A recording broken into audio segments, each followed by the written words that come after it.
बिस्मिल्लाहिर्रहमानिर्रहीम। अस्सलाम वालेकुम नाजरीन, मैं हूं बाबर हयात और आप देख रहे हैं 24/7 उर्दू न्यूज पर। होम एक्सपेंस के ताउन से बाबर हयात शो। नाजरीन, पाकिस्तान जिस तरह एशिया कप 2023 से रुस्वा होकर निकला और जिसकी बिल्कुल एक्सपेक्टेशंस नहीं की जा रही थी, क्रिकेट फैंस की उम्मीदें पाकिस्तान से बहुत ज्यादा आई थी और इस एशिया कप से पहले ये ऑलमोस्ट तय था और सब लोग ये कंफर्म था सब लोगों को कि जी पाकिस्तान तो फाइनल में पहुंचेगा ही पहुंचेगा। भारत अगर पहुंच जाए तो पाकिस्तान और भारत का एक फाइनल होने की बहुत ज्यादा इम्कानात हैं और इवन इंडियन मीडिया के ऊपर यह बात की जा रही थी कि जी पाकिस्तान और भारत के दरमियान 3 टाकरे हो सकते हैं। पाकिस्तान से ज्यादा पाकिस्तानी टीम को भारतीय मीडिया में हाईली रेट किया जा रहा था, लेकिन यही पाकिस्तानी टीम तीसरी एशियाई टीम बनकर एशिया कप से बाहर हुई है। अब पाकिस्तान की टीम पाकिस्तान आ रही है, एशिया कप से बड़ा चैलेंज पाकिस्तान को दरपेश है, लेकिन यह मैच पाकिस्तान ने क्यों हारा? एशिया कप में पाकिस्तान की ये जो बदतरीन परफॉर्मेंस है ये क्यों रही? पाकिस्तान के कप्तान की कप्तानी, बड़े सवालात। क्या वर्ल्ड कप में पाकिस्तान के साथ कोई नया कप्तान जा सकता है? बाबर आजम की कप्तानी में उनकी लिमिटेशंस को लेकर के क्रिकेट के हलकों में बड़ी चहमगोइयां शुरू हो गई हैं और बाबर आजम अगर कप्तान नहीं होते तो उनकी जगह कप्तान कौन बन सकता है, इसके ऊपर भी बातें हो रही हैं। लेकिन क्या वर्ल्ड कप से पहले इतनी जल्दी बाबर आजम को कप्तानी से हटाया जाएगा? यह एक बड़ा सवाल है। वर्ल्ड कप स्क्वाड में पाकिस्तान क्या तब्दीलियां करने जा रहा है, इसके ऊपर भी आज के इस प्रोग्राम में हम बात करने जा रहे हैं कि क्या बड़ी तब्दीलियां वर्ल्ड कप स्क्वाड में हो सकती हैं। लेकिन उससे भी इंपॉर्टेंट खबर पाकिस्तान के लिए यह है कि नसीम शाह के हवाले से एक परेशान कुन खबर आई है वर्ल्ड कप में उनकी शिरकत को लेकर के। उसके बारे में भी आपको अपडेट करेंगे और फिर बात करेंगे कि बाबर आजम के वालिद साहब का जो है वो बाबर आजम के लिए एक मशवरा सामने आया है, वो क्या है। इन तमाम मौजूद पर बात करेंगे, लेकिन आगे बढ़ने से पहले आपसे गुजारिश कि अगर आप हमारे नए व्यूअर हैं तो प्लीज हमारे इस चैनल को जल्दी से कर दीजिएगा सब्सक्राइब और बेल आइकन को पुश करना मत भूलिएगा। मुझे फॉलो कीजिए इंस्टाग्राम पे @बाबर हयात शो और हमारे पेज को फेसबुक पे लाइक कर लीजिए। जनाब, एशिया कप खत्म हो गया, हमारे लिए खत्म हो गया। आज भारत और बांग्लादेश का मैच चल रहा है और उसके बाद फिर फाइनल होगा। श्रीलंका एक बार फिर साबित किया है उन्होंने कि वो एशिया कप के हवाले से और एशियाई कंडीशन में बहुत मुश्किल टीम है और खासतौर पे अपने मुल्क में उनको शिकस्त देना बहुत मुश्किल है। लेकिन कुछ चीजें मैंने नोट की हैं जो मैं सिर्फ आपकी नजर करूंगा, उसके ऊपर मैं कोई बात नहीं करूंगा। वो आपने जो है ना वो जरूर उनको देखना है। अगर आपको हाइलाइट्स मिले मैच की तो वो जरूर देखिएगा। जमान खान ने जो लास्ट ओवर किया ना जी, वो मैं समझता हूं कि एक डेब्यूटेंट के लिए जो लास्ट ओवर है, जितना जबरदस्त उस बंदे ने ओवर किया है, मेरे ख्याल में मैं कहता हूं कि इससे बढ़कर हो नहीं सकता था। बहुत कमाल, बहुत जबरदस्त, बहुत शानदार और ऑलमोस्ट उसने पाकिस्तान को मैच जितवा दिया था। लेकिन मैं मतलब ये जरूर कहूंगा कि उसका इस्तेमाल उस तरह से नहीं किया गया, ना उसको दरमियान में प्रॉपर मौका दिया गया। जब आपको पता है कि आपके लिए नसीम शाह की जगह अब यही एक ऑप्शन बची है कि आप इसको जमान खान को जो है वो खिलाएंगे, वर्ल्ड कप में लेकर के जाएंगे, तो आप उसको अगर मौका नहीं दे रहे तो मेरे ख्याल में फिर ये भी एक क्वेश्चन बनता है कि उसको कम से कम मिडिल ओवर्स में उसको मौका देने की जरूरत थी, उससे पूरे ओवर्स करवाने की जरूरत थी। लेकिन बहरहाल उससे लास्ट में ओवर करवाए गए। डेथ बॉलर के तौर पे जो उसकी डेथ ओवर्स के बॉलर के तौर पे जो उसकी रिप्यूट है उसको इस्तेमाल किया गया और उसने बेहतरीन बात की। मैं सिर्फ ये पूछना चाह रहा हूं कि जब आपको पता है कि यहां पर यह बंदा वाइड यॉर्कर्स करेगा और वाइड यॉर्कर्स जब किया जाता है तो बल्लेबाज, जब आपको पता कि आपको आखिरी ओवर में 8 रन रिक्वायर्ड हैं, 9 रन रिक्वायर्ड हैं, तो बल्लेबाज पूरी कोशिश करेगा कि उसके ऊपर जोर से मारे और जोर से मारेगा बाहर जाती हुई बॉल को, तो वो बॉल एज होकर के बाहर जा सकती है, थर्ड मैन बाउंड्री की तरफ और वो चौका हो सकता है। यहां पर जब आपको ओवर रिक्वायर्ड होता है ना, वहां पर जब आप वाइड बॉल यार्कर करते हैं तो उसका मकसद क्या होता है? विकेट लेना? जी नहीं। वाइड बॉल यार्कर का मकसद यह होता है कि यहां पे आपने जो है वो बल्लेबाज के मुंह के आगे बॉल नहीं करनी। आपने वाइड यॉर्कर इसलिए करते हैं कि ये मिस हो जाए, ठीक है, या मैक्सिमम इसके ऊपर सिंगल बने, क्योंकि एज होगा तो थर्ड मैन पे जाएगी, एक सिंगल बनेगा। लेकिन मसला यह है कि वहां पर जब आप शॉर्ट थर्ड मैन पे अपना बंदा खड़ा करते हैं और डीप थर्ड मैन पे अपना बंदा नहीं लेकर के जाते, तो ये किस चीज को शो करता है? क्या ये कप्तानी को शो करता है? क्या ये अच्छे दिमाग को शो करता है? जो क्रिकेट को समझते हैं वो मेरे इस सवाल का जवाब जरूर दीजिएगा नीचे कमेंट्स को। उसके बाद आपने लास्ट बॉल देखनी है सर। लास्ट बॉल में आपको पता है आखिरी बॉल थी और बाबर आजम भी वहां मौजूद थे जमान खान को मशवरा देने के लिए, और Shaheen Shah Afridi obviously senior pro वो भी वहां मौजूद थे।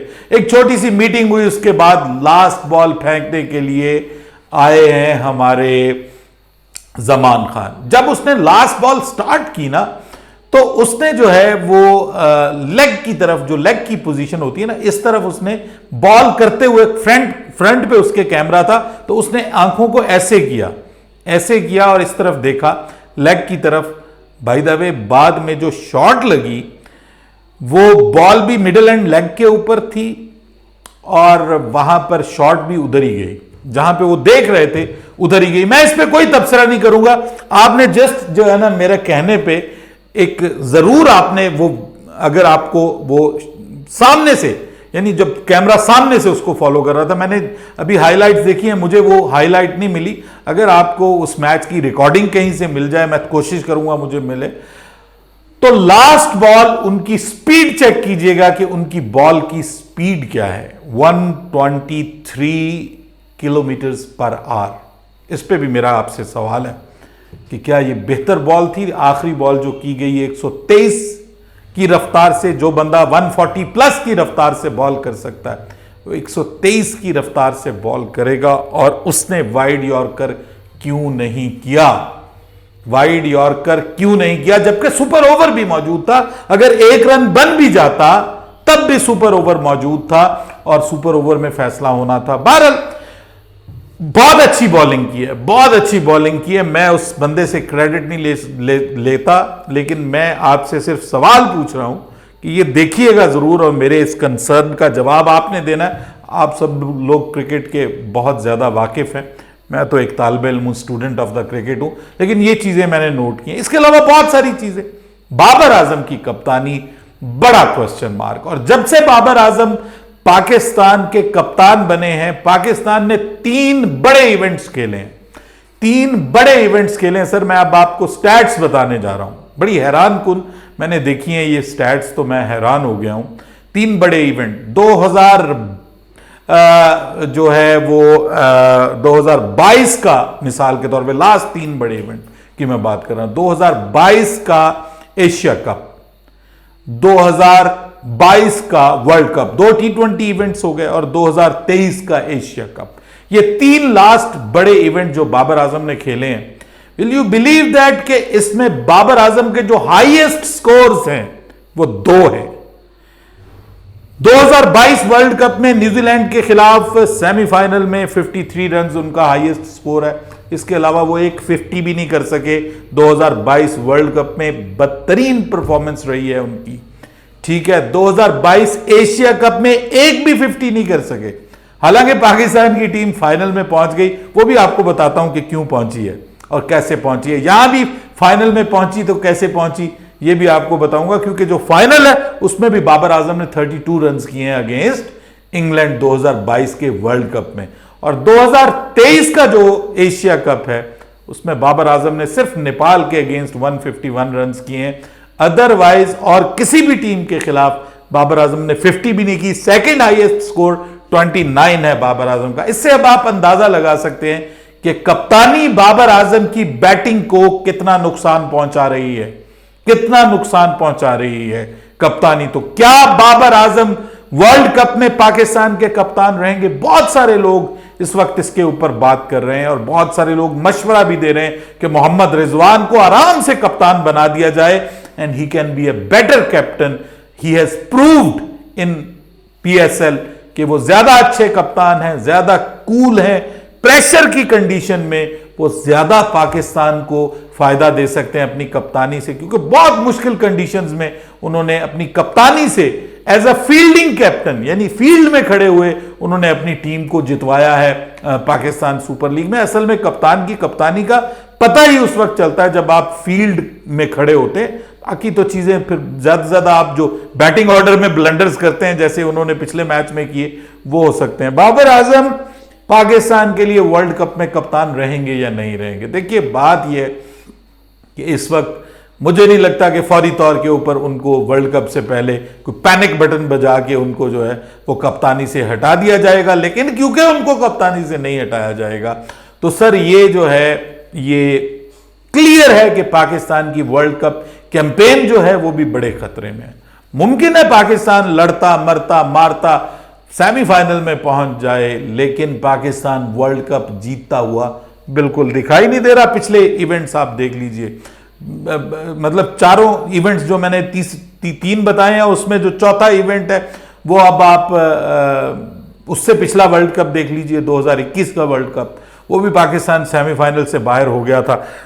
क्रंच सिचुएशंस में सर पाकिस्तान बाहर हो जाता है, किसी भी इवेंट के उसमें पहुंचता है जहां पे कप्तान के ऊपर थोड़ा सा प्रेशर पड़ता है, कप्तान को समझ नहीं आता, बॉलर्स के इस्तेमाल में अजीबोगरीब फैसले होते हैं, फील्डिंग में मसले होने शुरू हो जाते हैं, फील्ड सेट में प्रॉब्लम होना शुरू हो जाता है। ये पिछले 3-4 साल से यही सिलसिला चल रहा है। जो भी इवेंट आप निकालिए और जो पाकिस्तान ने मैचेस जीते हैं ना वो पाकिस्तान ने अपनी बॉलिंग की वजह से जीते हैं, फास्ट बॉलिंग की वजह से जीते हैं। मुमकिन है पाकिस्तान के तीनों फास्ट बॉलर्स इस मैच में खेल रहे होते और खास तौर पे जो है वो अगर नसीम शाह खेल रहे होते तो पाकिस्तान की सिचुएशन मुख्तलिफ हो सकती थी अगेंस्ट श्रीलंका, क्योंकि नसीम शाह वो बॉलर है जो किसी भी विकेट पर किसी भी कंडीशन में मदद हासिल करता है। और अगर हारिस रऊफ होते तो भी सिचुएशन मुख्तलिफ हो सकती थी, क्योंकि वो जिस तरह से बॉल करते हैं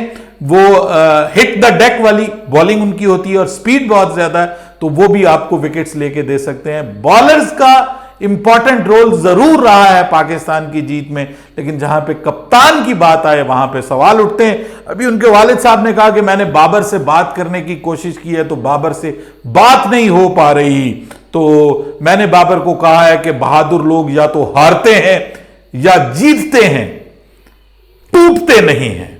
वाह वाह वाह वाह, सुभान अल्लाह, तालियां, डायलॉग सुनो तुम। बहादुर कप्तान वो होते हैं जो अपने बल्लेबाज को पूरा टाइम देते हैं और उसको कहते हैं कि जाओ जाकर अपनी नेचुरल गेम खेलो। वो हारिस को यह कह के नहीं भेजते कि तुमने सिंगल डबल करनी है, ठीक है। बहादुर कप्तान वो होता है कि जो फील्ड के अंदर जब आपके बेस्ट बॉलर होते हैं तो एक की जगह 2 स्लिपें लगाता है, ठीक है। शॉर्ट मिड विकेट पे भी शॉर्ट, कवर के ऊपर भी फील्डर्स रखता है।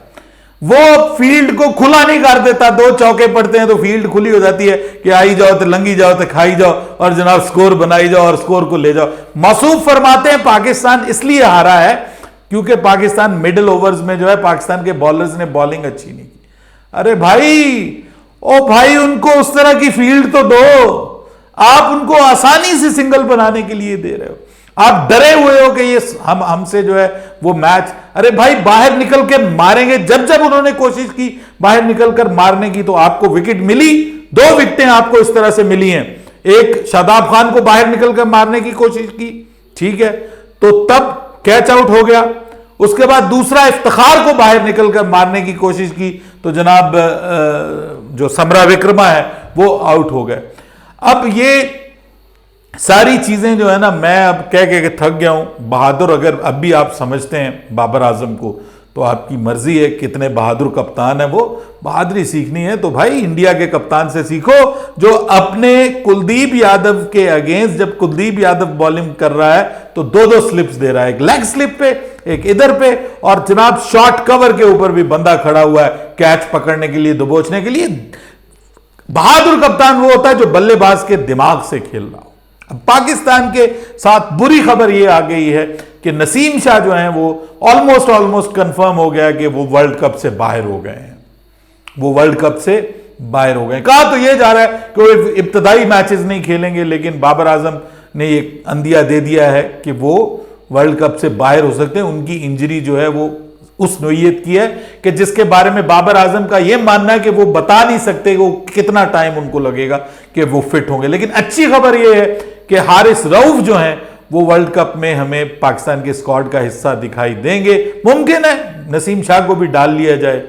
और आपको पता है हमें तो अनफिट प्लेयर डालने की जरूरत है। पिछली बार हमने शाहीन शाह अफरीदी अनफिट होने के बावजूद डाल लिया था वर्ल्ड कप में, और उसके बाद जनाब फखर जमान अनफिट होने के बावजूद डाल लिया था। लेकिन अब पाकिस्तान के स्क्वाड में वर्ल्ड कप को लेकर के बड़ी तब्दीलियां हो सकती हैं। लेकिन हम सबका यह सवाल है कि सर क्या अभी भी टीम के अंदर इमाद वसीम की जगह बाकी है? शादाब खान को क्या अभी भी अब आप वाइस कप्तान बनाएंगे? बाबर आजम को कप्तान बनाइए, उसके अलावा कोई हमारे पास चारा नहीं है इस वक्त। मतलब बिल्कुल 11th आवर पे आई थिंक सो कप्तान नहीं तब्दील होगा। लेकिन सर वाइस कप्तान जो है ना वो कम से कम उस बंदे को बनाइए कि जो पाकिस्तान टीम में इस वक्त जगह अपनी डिजर्व करता हो। कम से कम आपका वाइस कप्तान जगह डिजर्व नहीं करता, ठीक है? आपकी शिकस्त में भी इंपॉर्टेंट रोल उसने प्ले किया, भले उसने विकेट्स भी लिए, लेकिन मैच को आपसे दूर भी वही लेके गया है। यह बड़ा प्रॉब्लम है जी, ठीक है? उसके बाद आपको स्पिन डिपार्टमेंट को स्ट्रांग करना पड़ेगा। आपको अबरार को बुलाना पड़ता है, बुलाइए। उसामा मीर को साथ रखिए, उनको मौका दीजिए। अब तो आपके पास सिर्फ 2 मैचेस बचे हैं वर्ल्ड कप से पहले, जो कि वार्म अप मैचेस हैं। उससे पहले आपके पास कोई मैच नहीं है। फास्ट बॉलिंग में आपने क्या करना है? मेरे ख्याल में जमान खान को अब आपने मौका दिया है तो इसको मौका देते रहिए, क्योंकि ये आखिरी ओवर करवा सकता है अगर उसको प्रॉपर फील्ड सेट मिले। बाबर हयात को इजाजत दीजिएगा। अल्लाह हाफिज।